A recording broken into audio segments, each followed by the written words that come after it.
Highly desirable. It's actually amazing any of these still exist.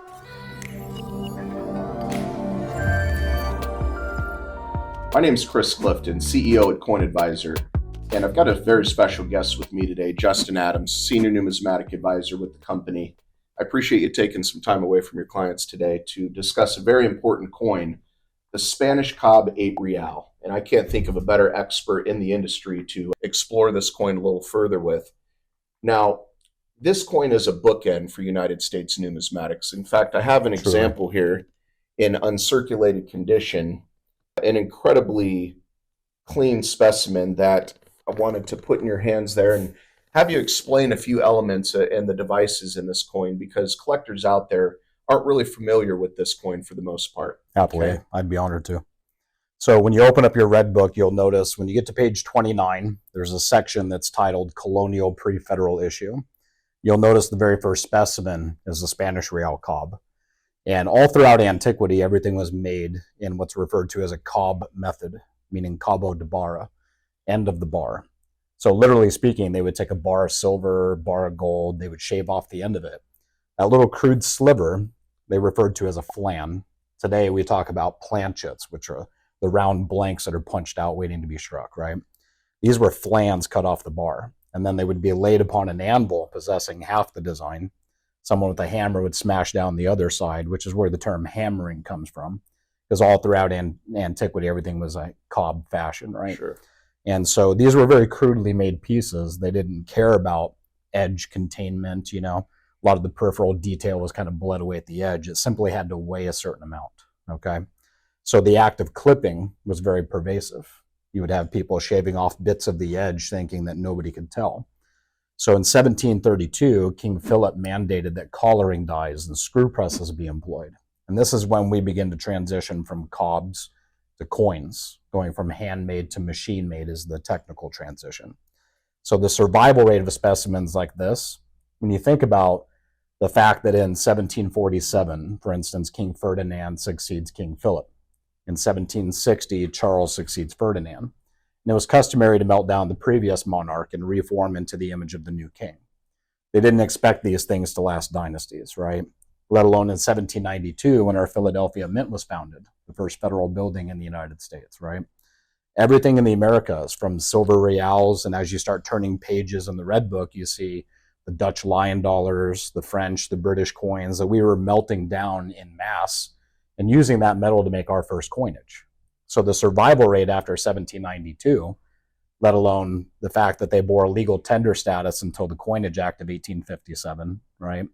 The mass melting that would have occurred at that point. We can think of the Civil War in 1861, the Great Depression, World War I and II. And there's so many points in history when people didn't care about numismatic preservation. They were just after the metal. Mm-hmm. So it's actually amazing any of these still exist. Yeah. And when you hold this coin in your hand, you immediately notice there's elements that definitely deserve further exploration, right? You've got a very clear 8 right in the middle. What does that stand for? Indeed, that would be the 8 real denomination. So we assume that there's other denominations, different sizes. Truly. Can you elaborate on that a little Absolutely. bit? So the 8 real, the 4 real, you'll notice in your red book a 2 real and a 1 real, even a half real, which were tiny little things. But the smaller denominations were also used more heavily in day-to-day commerce. And so their survival rates are even smaller than 8 real cobs.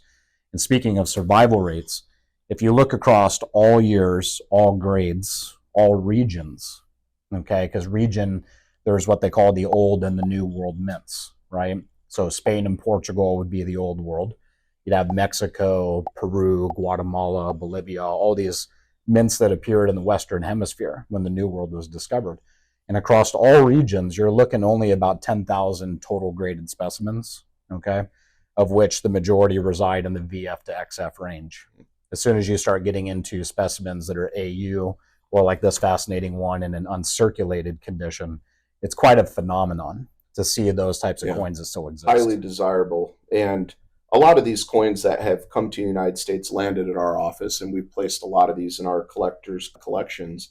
And further looking at the coin, it looks a lot similar to what the United States has drawn inspiration from. I've got a P here. I'm assuming that's a mint mark? Correct, the Potosi. Potosi, okay.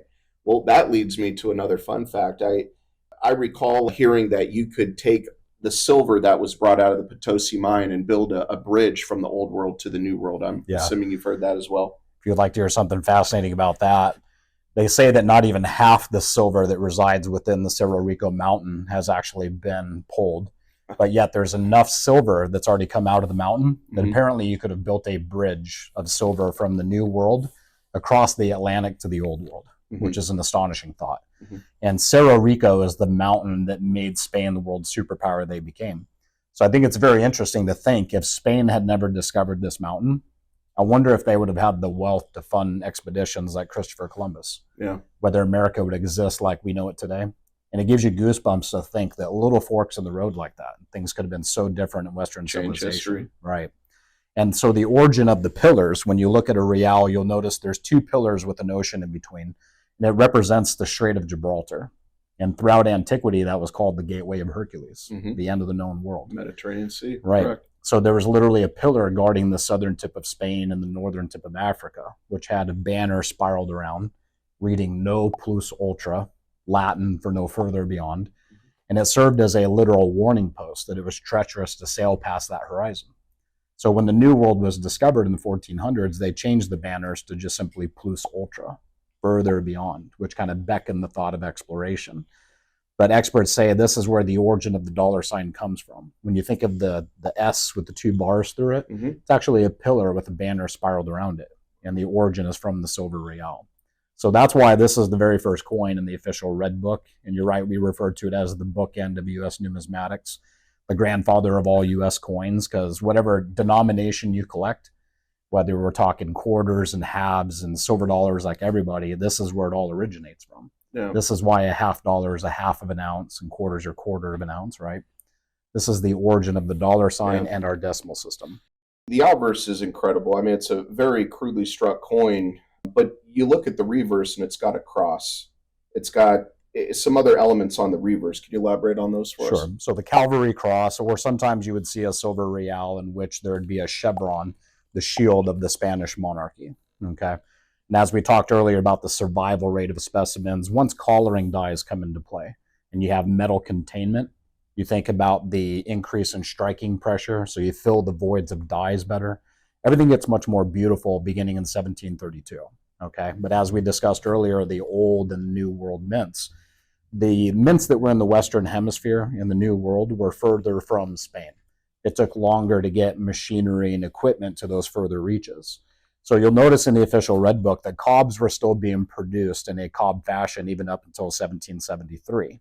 Although beginning in 1732, a lot of cobs began to be melted down and turned into what we call milled dollars. And in the Americas, by slang, we started referring to them as pillar dollars, which is where that notion comes from with the dollar sign, okay, because the pillars become so much more apparent. Right. So let me ask you, because I've always thought this is absolutely fascinating. When you look at these coins, and thankfully they fit in the NGC holder beautifully because of their rigid shape. Indeed. The shavings that are coming off there, that was done at the mint, but it was also done in a form of stealing essentially silver off the coin. Can you elaborate a little bit on that? So the king was always said to get 1/5 of production. So they would lob 1/5 of a coin off, toss that into a pile to go back to the king. That scrap silver, if you will. Well, it gave everyone, they felt, the right to clip their own coins. So as it became so pervasive and they would become smaller and smaller, they would even take an 8 real cob and cleave it in half. And now you have these two crude half circles, which were changed. They became 4 reals at that point. You could cleave it in half again and make 4 pie pieces to a whole. So that's where the term 2 bits and 4 bits comes from. And you'll notice on page 29 of the Red Book, you can see in the upper corner, they show you this little pie piece, this little sliver of a coin. That was a literal change. But the moment you start cleaving things, you're losing dates and assayer marks and mint marks, and things become much more blurry at that point. They would melt back down the silver into bars, and the whole life cycle starts all over again. So to think of any silver reals existing today, even in pillar dollar fashion, that weren't melted down and turned into flowing hair silver dollars or Morgan dollars and silver eagles and such, cobs came before coins. And the survival rate of those, they shouldn't exist by any means today. And that's the beauty about having a discovery such as the Cerro Rico hoard that carries that provenance. When we think of hoards, We think of like the GSA hoard in the 60s, the Redfield hoard in the 70s. And knowing what we know now about those coins, we wish we could go back to the 60s with the radio flyer wagon and just load it up, right? Mhm. And that was to the tune of millions of Morgans that came to market. And decades later, the premium they command, yeah, we only wish we could go back to the 60s. Exactly. And when we're talking to discovery like this, there's so few in all grades combined. You know, we know nowadays when they do 30,000 of a Silver Eagle, everything hits the fan. How many of these examples do you think exist in an uncirculated condition? Obviously, this specimen I have in my hand right here has been immaculately conserved. And NGC does a fantastic job of conserving these coins. And again, we've had a chance to handle hundreds and hundreds of these pieces as we've placed them into our collectors' collections.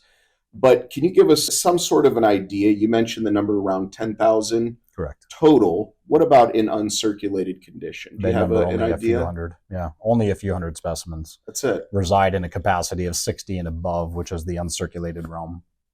That's incredible. It truly is. Extremely rare specimens. We have a few on hand still, so if anyone is interested in reaching out to Justin or any of our other advisors, please do so. Very fair price. These are 1700s, mid 1700s on date. We have uncirculated. We also have a couple lower grades at lower price points. You know, another interesting factor, Chris, is that the very first section in the Red Book where it reads, "Welcome to Numismatics," right before the colonial pre-federal Sure. issue, you'll notice that Thomas Jefferson on May 10th of 1775 proposed to the Continental Congress. This is like a year before the signing of the Declaration, right? They proposed that we adopt the Spanish milled dollar as our monetary unit of value. So it's interesting to note that our first currency notes, continental currency as we refer to them, they bore the words payable in Spanish milled dollars or the value thereof in gold or silver, which is just further a testament to this being the origin of our monetary system. And when you think most countries in the world base their monetary system off of the United States, in actuality, they're basing it off of Spain. Something very interesting to think about. I appreciate you spending some time explaining this coin and the transition from Cob to pillar dollars. It's been my And pleasure. yeah, I appreciate your time. Thank you. Make sure to subscribe to stay on top of our numismatic videos and educational content. And don't forget to hit the like button if you enjoyed this video. Click on their videos that pop up for more great tips and insights.